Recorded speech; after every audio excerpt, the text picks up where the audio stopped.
Hello and welcome to ET Auto. We are in conversation with Santosh Iyer, Managing Director and CEO of Mercedes-Benz India. Santosh, thanks for sparing your time. Thank you. Thanks for having me, Sumant. And congrats on the EQS Maybach launch a couple of days ago. 10th launch of the year, right? 10th launch of the year, and in 3 days it's flying off the shelf. I am almost done for the year with the EQS Maybach SUV. Yeah. So that just shows right price, right product, even EVs, customers lap up. Yeah. So, that would mean, I mean, what was the quota for India? Triple digits, I can say as of now. For this year, we are still working to get more cars. Yeah. Okay. So, triple digits sold off? Almost, I can say. Yet not, but yeah. Okay. It will happen. So, even if you look I at think the kind of enthusiasm, EVs, let me also be candid here. Unlike other cars, consumers want to drive the EV once before they give the money. And I think that's a process which will be happening this week, I would say. But there's a huge interest and we don't see a challenge. The challenge will be how to cater to the demand. I see. Okay, and in this case, let's say in the case of the EQS Maybach, how many of them are existing Mercedes I will customers? not have a statistics, to be honest. It's just 3 days, so I don't have the compilation of all of this, but we will, once we get the full order bank, and we will definitely share. And you said the EV is about 5% of your overall... Yes, EVs, this year 5%, last year we were at 2.5%, so I think it shows good growth year on year in terms of... and how do you see it panning up? Because one is that, yes, 5% is much more than what it is in the volume segment, correct, which is 2% or thereabouts. Exactly. But it could also be seen as something as the novelty value of something new. And in some cases, like we've seen it, then it kind of tends to peter out. So how do you see it? Is it a case of that, or maybe it's the beginning of a bigger story? Yeah, I think if the government is consistent on the taxation side, because that's one key element, you have just 5% tax on GST on EV, and that's what made us price the Maybach at that price. Because it's a great product at that price. If you would have priced the same car at 3 crores because of 48% tax, I don't think the takers on EV at 3 crores would be as much. Of course, the EQG is a different animal because that again we had 80 cars sold out already when we announced the launch. But in that sense, this is a major driver for EV adoption because it's a good value for the customer because the price parity is there with the combustion engines or even better in some cases. So that's one part. The second is, I would say, the product offering from us. For us, we make our combustion engine business for sure is more profitable, right? It's a no-brainer that EVs are not as profitable as combustion engine business. But I think as a responsible corporate citizen, we need to drive the EV agenda for a zero-emission mobility. Today in CM, we heard the honorable ministers, both of them, in fact, Gadkari ji and Kumaraswamy ji, both talking about the part to carbon neutrality. There was an acknowledgement that auto industry is part of the problem. 20% of the emissions are part of this industry, and the air quality, health issues. So I think we have to solve it, and therefore we are fully committed to drive the zero emission mobility. But now if to put a target to it, because the rate of customer acceptance is dependent on pricing, product, and of course the narrative in the market, because there is a lot of narrative of what's happening in other parts of the world. Should I buy now? And some customers then say, okay, let it all settle, I'll buy the next car as EV. Right now, let me settle for a combustion engine. But with a stronger regulation, with a clear intent from the government, and if all OEMs, speak in one voice, I'm sure the customer confidence increases and they will start making the shift to a emission-free mobility. And there are, I think we have proved it that it's very good on public roads as well to drive, in terms of range, in terms of possibilities. So we will continue to excite the market with new products. On the other hand, we have to wait for this acceptance and the range to happen. But luxury segment customers, one, they have multiple cars in household. Secondly, they also have access to charging at home or office many a times. So they are ready to flip and, get there. I think the green number plate plays a big role because, you may have a couple of Mercedes-Benz in your apartment complex, but do you have a green Mercedes-Benz? And that again is a differentiator to make a statement. I think these are factors which help us. But if you now put a percentage by when will the 10 happen or the 20 happen, I don't think we have answers there. Right. And as you said, what is happening elsewhere in the world at the global automotive industry also is also making people also think, oh, okay, is the EV story facing some bumps, or is there a relook from, let's say, in fact, we recently saw Ford taking a kind of stalling one of the projects and taking a hit of $1 billion or more. In fact, before that, even Mercedes itself had kind of relooked at its strategy of having 2025 onwards only EV portfolio. So that also kind of creates some. It's a very good question. Let me first explain what we have done. We are every single euro that we committed to development of EVs, we said we'll continue to do that. All that we said is we will continue to also develop combustion engines because the pace of transition is not as fast as what we expected. Okay. Now let's go back to the question why. Is it product? Is it, you can say, price?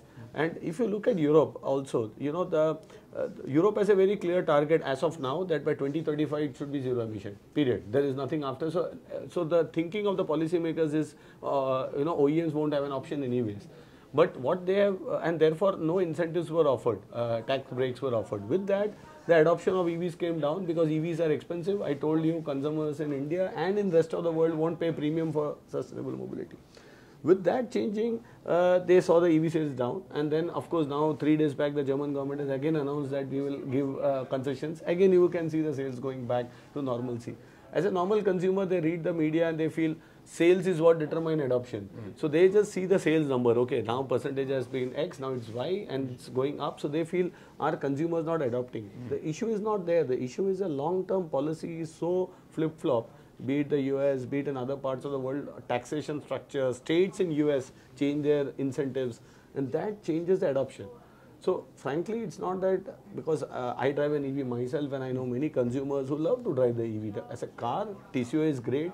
It's a zero emission, lot of advantages, be it on power, torque, riding. You can argue the sound part of it, but that's compensated artificially nowadays. So, but I think what we leave back for our children is a bigger thing. There's just no emissions, and these cars are much better to recycle as well. You have to look at circularity of a EV compared to a combustion engine car. And here again, EVs have proved to be better. The minds of the future is in the current battery. Yeah, so you don't need a newer mines. Where you can recover upwards by 97% now actually. So there is a lot of positive use case. Unfortunately, the narrative, because the industry, we as players make all. So very difficult for us to de-sell one and sell others. We can only show advantages. Right. We can wait for the consumer to accept it, and of course the policymakers to also be very clear that we want.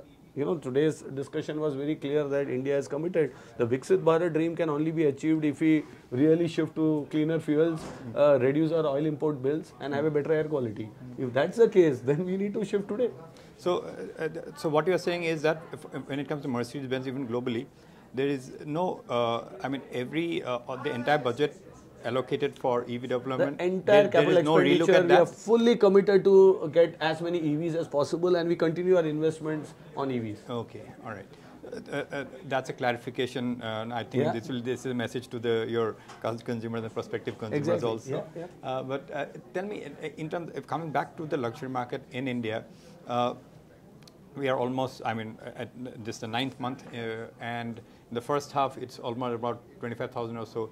So, looks, clearly, unless there's some major disruption, 50,000 is given. So, how much beyond 50,000? I think our estimate is this year luxury car market should land somewhere around 52,000 cars from the 48,000 of last year. It would be double-digit growth in that region, hopefully. We are committing double-digit growth. We still feel that there is enough momentum in the market with all the new products, the new E-Class coming in during the festive period. That should further help us to accelerate our transition and our growth. So I think I can comment for Mercedes-Benz, but there are many other players in the luxury car market which have their own set of challenges. So very difficult to predict on behalf of them. But ideally, it should be around 52,000. As Mercedes-Benz, we should have another record year.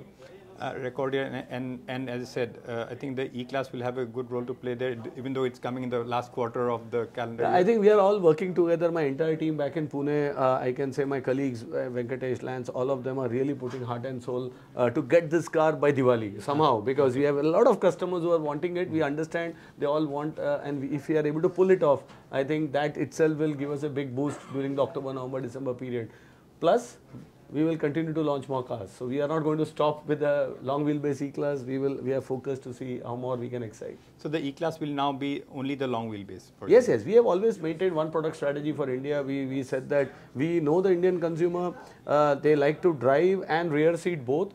When we launched the E-Class, they all said it's chauffeur driven, rear seat comfort. But if you look at the new E-Class, the V214 that we are launching now, there's a lot of front seat dedication. A lot of consumers and press also asked us when we showed them the car recently, why have you put the hyper screen? Because he said chauffeur driven. I said no, many of our customers drive E-Class on the weekend. They want the hyper screen. They like to play. They want the Tetris for their kid who is sitting in the co-passenger seat, and they want them to play on those consoles. So also all the apps, you can do a Teams call with the new E-Class. So there are cameras facing there. So I think a lot of our customers drive cars. They love to drive cars, but they don't because of traffic and congestion and others. But I think therefore the new E-Class is fully front dedicated and rear dedicated, not just rear dedicated, I would say. And that's your single largest selling? This is the largest selling car in our portfolio. Close to 15% of our sales are E-Class. And you continue to that? Yeah, we are quite confident. It's the best selling luxury saloon in India. And this demand or preference for long wheelbase, is this also a kind of trickle down effect of China? Because China, that trend was started some years ago. Everything has to be a long No, I think version. it is the nature of the market, right? Yeah? You have a lot of customers driving chauffeurs being driven in India. And so if you are spending your time in the rear, rather the value for money proposition, and second is the comfort, sheer comfort, luxury, because you are upgrading from mass market cars to luxury cars now. And when you do that, you want to be in style, it has to be the best value proposition there. So I think it's a very, wherever you have chauffeurs, I think it makes sense. And also, as I said, chauffeurs and drivers both.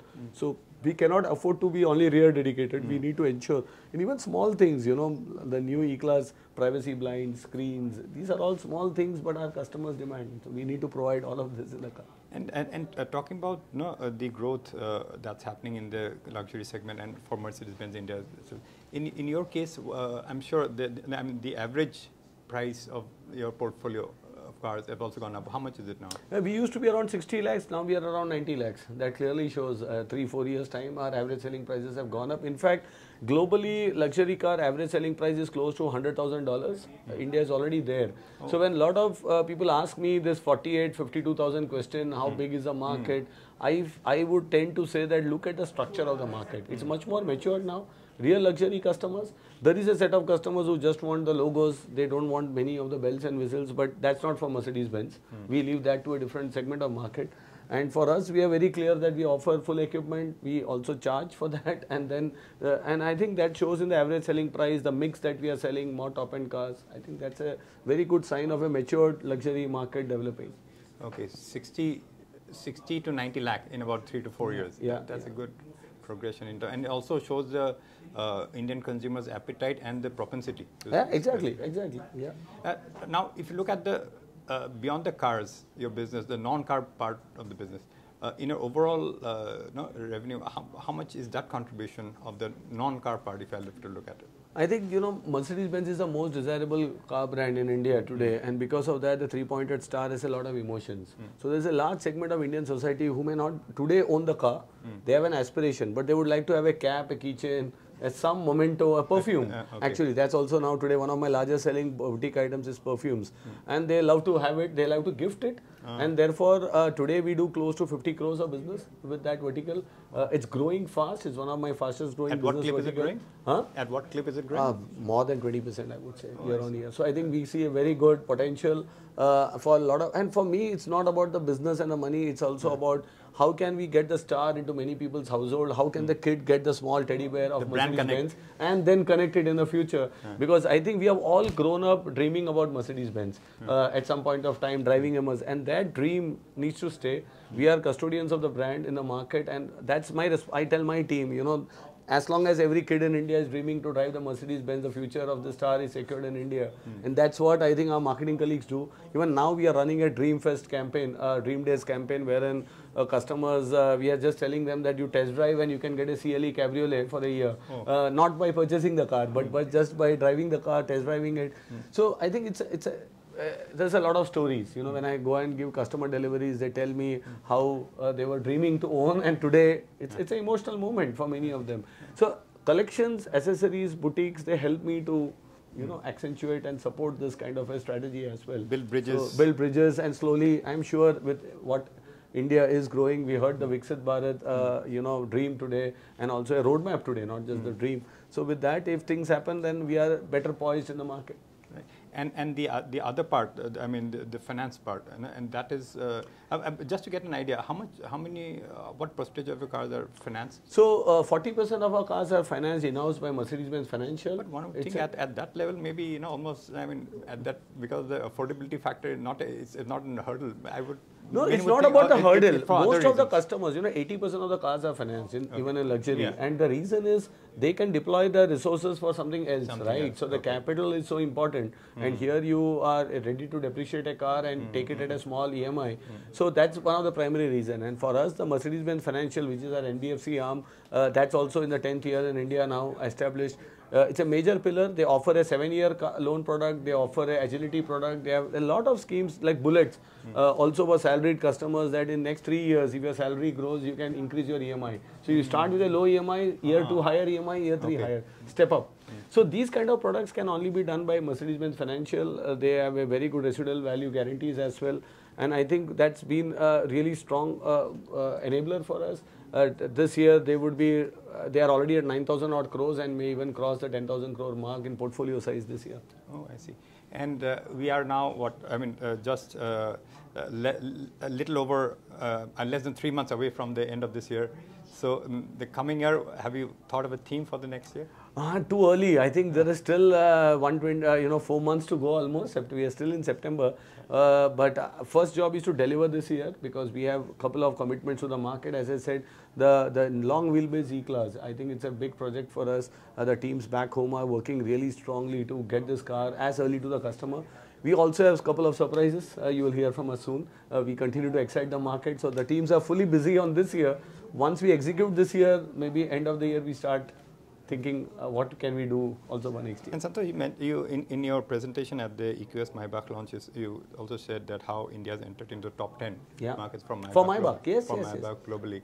So when you say top 10, is it at the 10th rank or? No, much closer to the upward rank than to the below rank. I can say that, and our aspiration is to be really going as further. But I think it's not the, Maybach again for me is not the number. It's the kind of customer profile. For me, the biggest win is now this EVs, Maybach EVs used by who's who, you know, in Bollywood, in cricket. And when people see them using electric cars, then they will definitely feel, okay, now I can also, or I should shift to electric. So I think this is also strategic in nature, not just driven by volumes. And I'm just curious, if that is the case for Maybach as a brand, India's stature in the Mercedes-Benz global family, what is Mercedes-Benz India's stature in the family of subsidiaries in terms of rank? So I would say somewhere, if you take out a couple of continents and if you see the overseas markets, we will be similar to the Maybach rank actually. If I look at overseas region as such, excluding China, US and China, US and Germany to some extent, Europe, then if I take overseas as a region, which is made up of 160 odd countries, 150, we will be in similar position. Okay, good to know. And on that note, Santosh, always a pleasure talking to you. Thanks a lot. Thanks for having me. Thank you. On behalf of ET Auto. We keep catching up hopefully soon with new product launches. Yes, look forward to that. And as always, another very candid conversation with Santosh Iyer, a Managing Director and CEO of Mercedes-Benz India. Thank you for watching this interview. Take care and goodbye.